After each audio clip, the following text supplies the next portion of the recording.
Assalamualaikum warahmatullahi wabarakatuh. Halo semuanya, perkenalkan saya Gustari Ayu Fadilah, mahasiswi LP3I College Banda Aceh, jurusan Accounting Information System. Di video kali ini saya akan menganalisa laporan keuangan PT Bank Syariah Indonesia tahun 2022 dan 2023 sebagai tugas akhir Financial Management. Sebelum memasuki inti dari video ini, mari kita lihat bersama-sama latar belakang dari PT Bank Syariah Indonesia. Sistem bagi hasil dan jual beli berkeadilan yang menjadi prinsip perbankan syariah masa kini sudah ada sejak perdagangan awal di Indonesia, bahkan di zaman jalur sutra. Sejarahnya dapat kita lacak di sejumlah dokumen dan praktik-praktik masyarakat. Prinsip ini sudah ada sejak awal perkembangan Islam. Institusi perbankan syariah muncul pertama di Timur Tengah, yang kemudian meluas hingga tiba di Indonesia.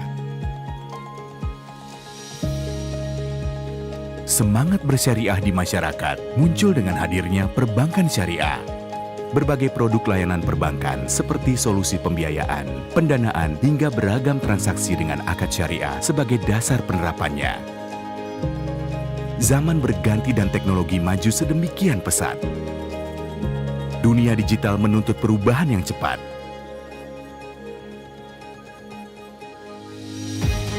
Bank syariah yang modern tak lagi hanya mengandalkan loyalitas dan eksklusivitas umat. Pelayanan profesional yang inklusif serta inovasi produk dan fitur harus menjadi keunggulan kompetitif dalam meraih laba tanpa melupakan zakat korporasinya. Untuk itulah, kami hadir hasil sinergi dari 3 bank syariah besar dan bertransformasi menjadi bank syariah yang modern untuk memenuhi berbagai kebutuhan dan seluruh lapisan masyarakat yang beragam, serta memiliki visi global. Semuanya demi memajukan ekonomi seluruh umat dan meraih berkah bagi seluruh alam semesta.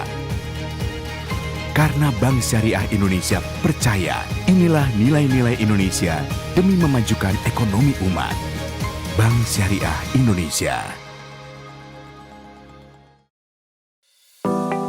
Analisa laporan keuangan yaitu proses evaluasi dan interpretasi data keuangan suatu perusahaan atau organisasi untuk memahami kinerja keuangan, posisi keuangan, dan prospeknya di masa depan.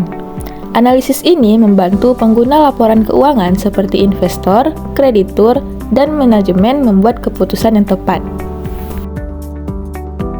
Di dalam analisa laporan keuangan, kita akan membahas 4 macam rasio. Yang pertama, rasio likuiditas, yang kedua, rasio solvabilitas, yang ketiga, rasio aktivitas, dan yang terakhir, rasio profitabilitas. Rasio likuiditas. Rasio likuiditas merupakan suatu pengukuran terhadap kemampuan aset perusahaan untuk membiayai kewajiban atau jangka pendeknya. Di dalam rasio likuiditas, yang pertama terdapat current ratio atau rasio lancar, yaitu rasio likuiditas paling sederhana yang dipakai untuk mengukur kemampuan perusahaan melunasi kewajiban lancarnya. Cara menghitung current ratio yaitu aset lancar dibagi hutang lancar. Berdasarkan laporan keuangan pada tahun 2022 dan 2023, jumlah current ratio pada tahun 2022 sebanyak 224,95 kali, sedangkan di tahun 2023, jumlah current ratio sebanyak 193,33 kali.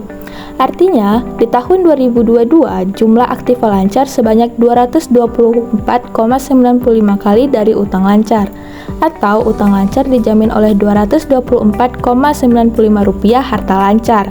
Sedangkan di tahun 2023, jumlah aktiva lancar sebanyak 193,33 kali dari hutang lancar, atau hutang lancar dijamin oleh Rp193,33 harta lancar. Maka, pada tahun 2023 dibandingkan dengan kondisi perusahaan pada tahun 2022, perusahaan mengalami penurunan sebanyak 31,62 kali. Yang kedua ada quick ratio. Quick ratio yaitu rasio yang mencerminkan kemampuan perusahaan untuk melunasi kewajiban-kewajiban lancar atau utang jangka pendek menggunakan aset perusahaan yang paling liquid.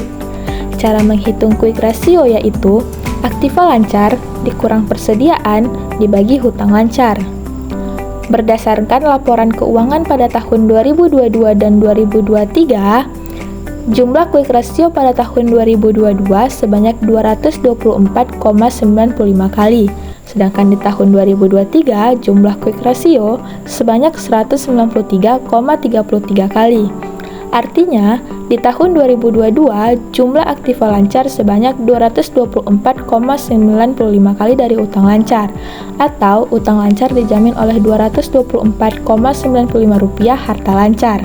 Sedangkan di tahun 2023, jumlah aktiva lancar sebanyak 193,33 kali dari hutang lancar, atau hutang lancar dijamin oleh Rp193,33 harta lancar. Maka, pada tahun 2023, dibandingkan dengan kondisi perusahaan pada tahun 2022, perusahaan mengalami penurunan sebanyak 31,62 kali. Yang ketiga ada cash ratio. Cash ratio merupakan rasio yang digunakan untuk mengukur kemampuan perusahaan dalam membayar kewajiban jangka pendek dengan kas yang tersedia dan yang disimpan di bank. Cara menghitung cash ratio yaitu cash ditambah efek dibagi hutang lancar.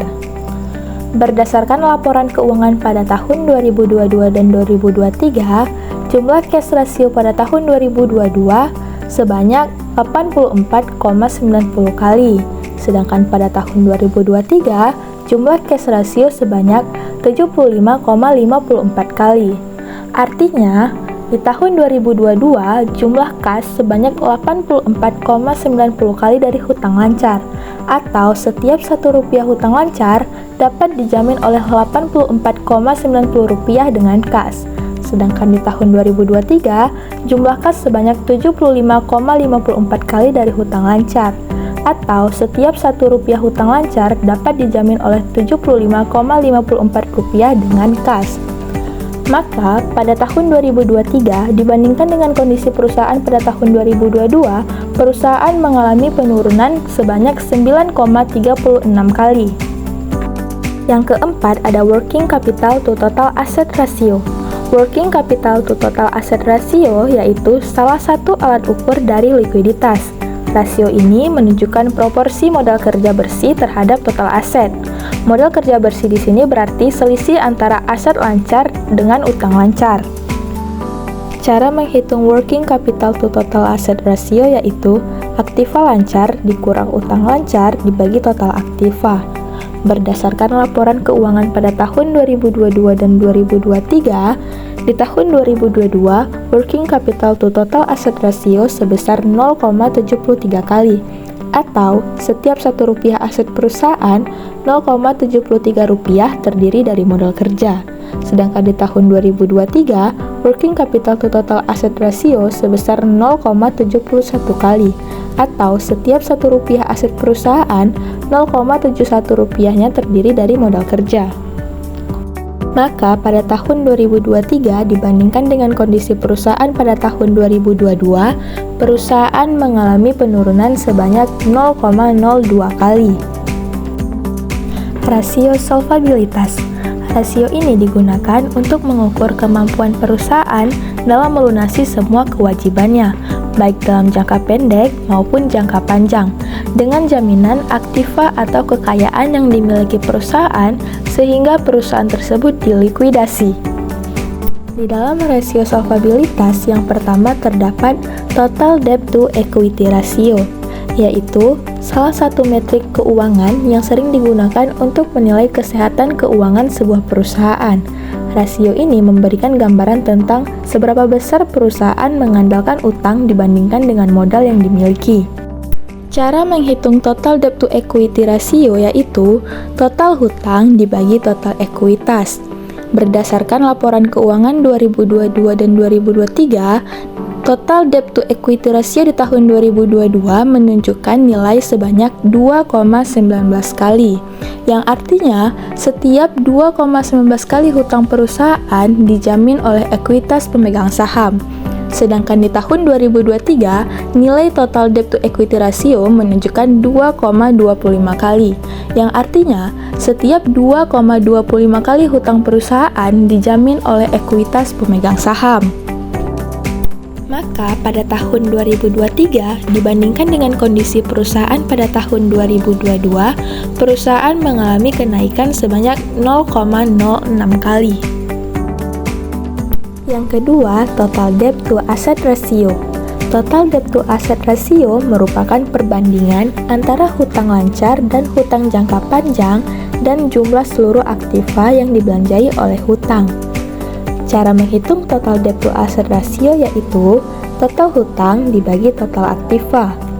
Berdasarkan laporan keuangan pada tahun 2022 dan 2023, di tahun 2022, total debt to asset ratio menunjukkan bahwa 0,24 pendanaan perusahaan dibiayai dengan hutang, atau setiap Rp1 pendanaan perusahaan dijamin oleh perusahaan sebesar 0,24 kali dengan hutang. Sedangkan di tahun 2023, rasio ini juga menunjukkan bahwa 0,24 pendanaan dibiayai dengan hutang, atau setiap Rp1 pendanaan perusahaan dijamin oleh perusahaan sebesar 0,24 kali dengan hutang. Maka pada tahun 2023 dibandingkan dengan kondisi perusahaan pada tahun 2022, perusahaan tidak mengalami kenaikan ataupun penurunan. Yang ketiga ada long term debt to equity ratio, yaitu rasio yang mengukur besar kecilnya penggunaan utang jangka panjang dibandingkan dengan modal sendiri. Cara menghitung long term debt to equity ratio yaitu utang jangka panjang dibagi modal dikali 100%. Berdasarkan laporan keuangan pada tahun 2022 dan 2023, pada tahun 2022 setiap Rp1 modal sendiri perusahaan dapat dijamin oleh utang jangka panjang sebesar 10,61%. Sedangkan di tahun 2023, setiap Rp1 modal sendiri perusahaan dapat dijamin oleh utang jangka panjang sebesar 39,95%. Maka pada tahun 2023 dibandingkan dengan kondisi perusahaan pada tahun 2022, perusahaan mengalami kenaikan sebanyak 29,34%. Yang keempat ada tangible asset coverage, yaitu rasio solvabilitas yang dapat digunakan untuk mengetahui perbandingan antara hutang jangka panjang yang ditanggung oleh sebuah perusahaan dengan aktiva tetap berwujud.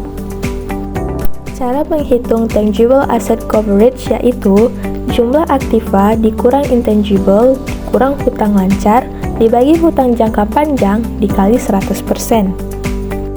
Berdasarkan laporan keuangan pada tahun 2022 dan 2023, tangible asset coverage pada tahun 2022 yaitu sebesar 3,054%.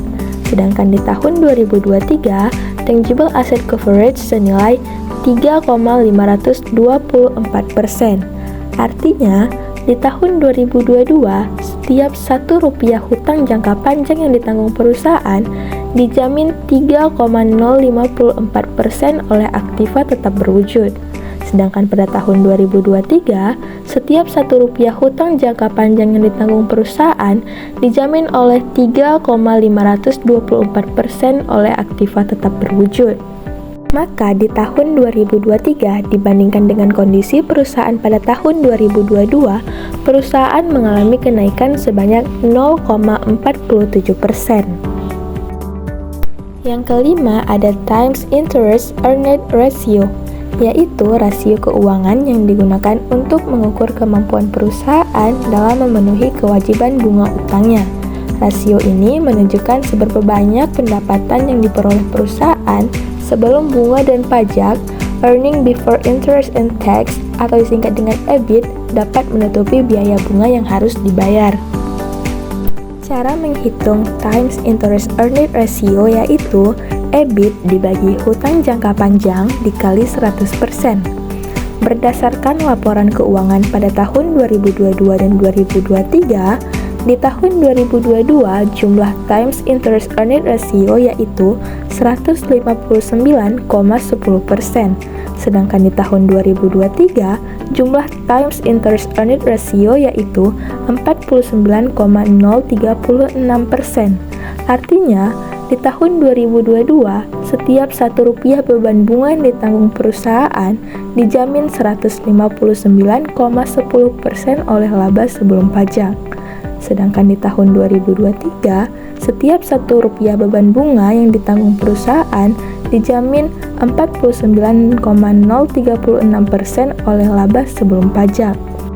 Hal ini menunjukkan adanya penurunan dalam kemampuan perusahaan untuk mengelola hutang jangka panjangnya, baik dari segi profitabilitas maupun ketahanan terhadap beban bunga. Rasio aktivitas, yaitu rasio yang digunakan untuk mengukur tingkat efektivitas penggunaan aktiva atau kekayaan perusahaan dibiayai dengan hutang atau dibiayai oleh pihak luar berupa investor maupun bank.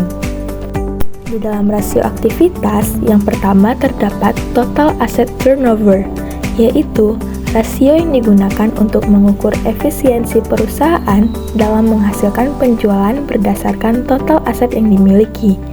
Rasio ini merupakan bagian dari rasio aktivitas yang menilai seberapa baik perusahaan memanfaatkan asetnya untuk menghasilkan pendapatan. Cara menghitung total asset turnover yaitu penjualan bersih dibagi total aktiva.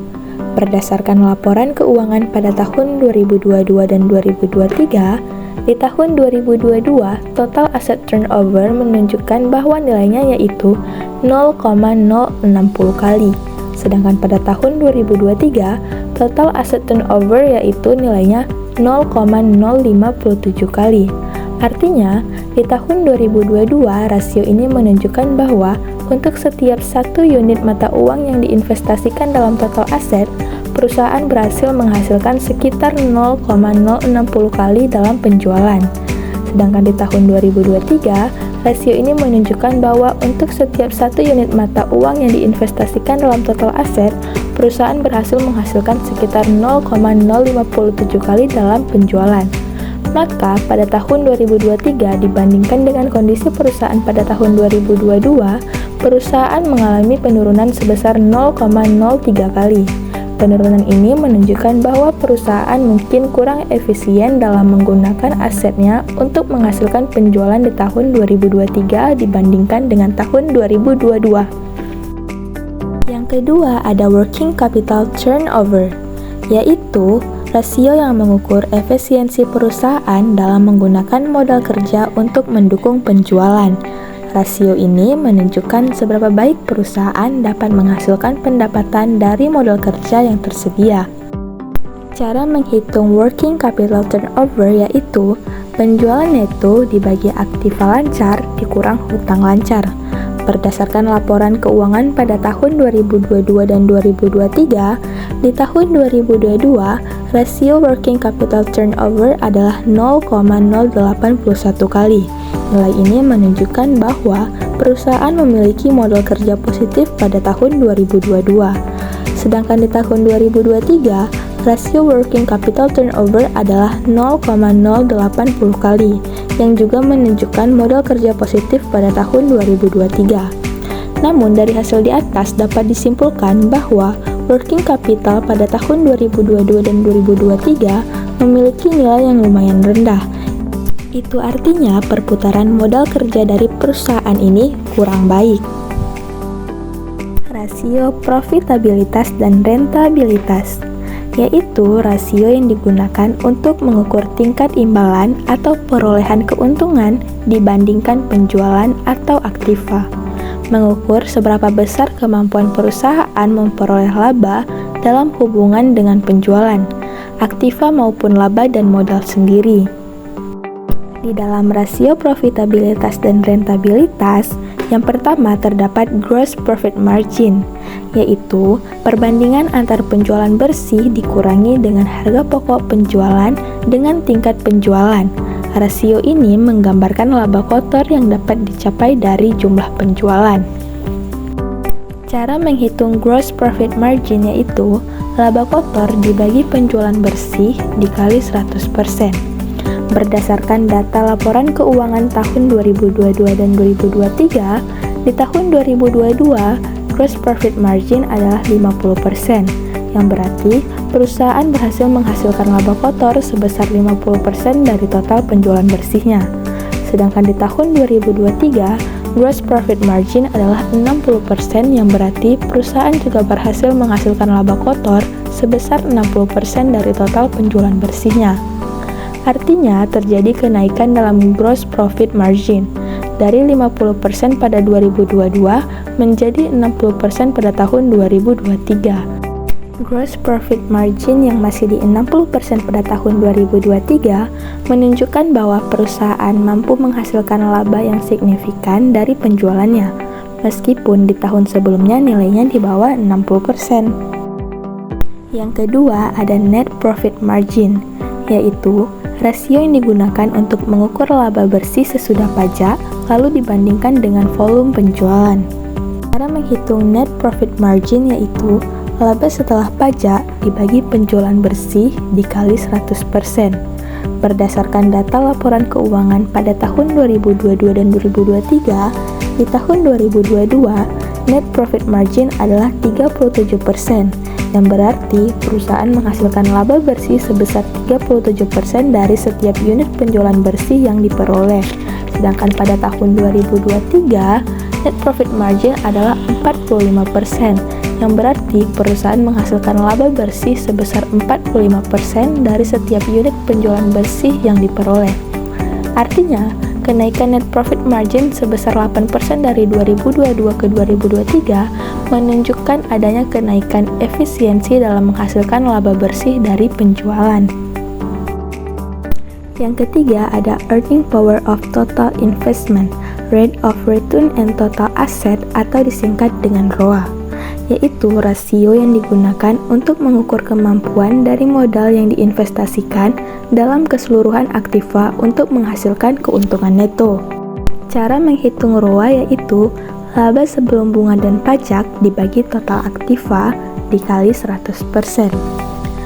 Berdasarkan laporan keuangan pada tahun 2022 dan 2023, di tahun 2022 nilai ROA sebesar 1,84%, menunjukkan bahwa perusahaan menghasilkan laba sebesar 1,84% dari total aset yang dimilikinya.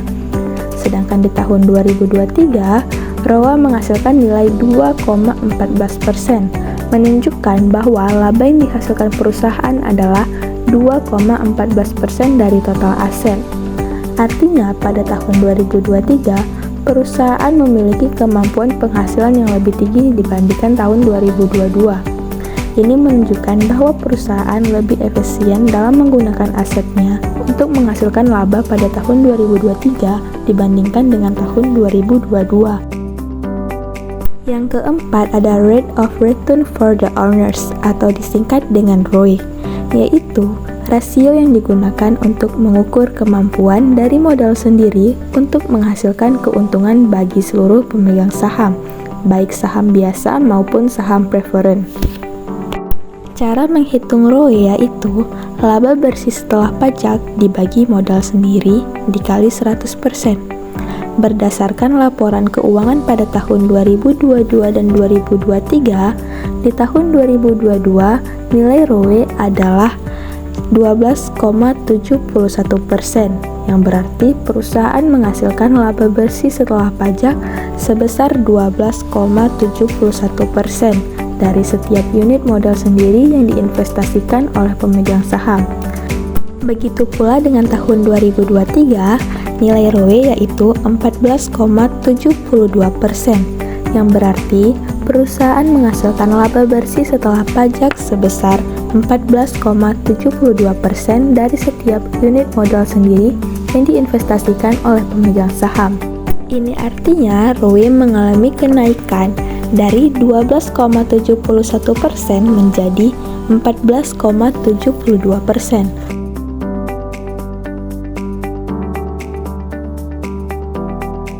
Yang kelima ada net earning power ratio atau disingkat dengan ROE, yaitu rasio keuangan yang mengukur kemampuan suatu perusahaan untuk menghasilkan laba bersih dari total aset yang dimiliki.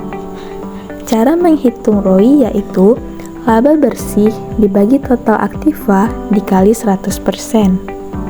Berdasarkan laporan keuangan tahun 2022 dan 2023, di tahun 2022 nilai ROE yaitu 1,39%,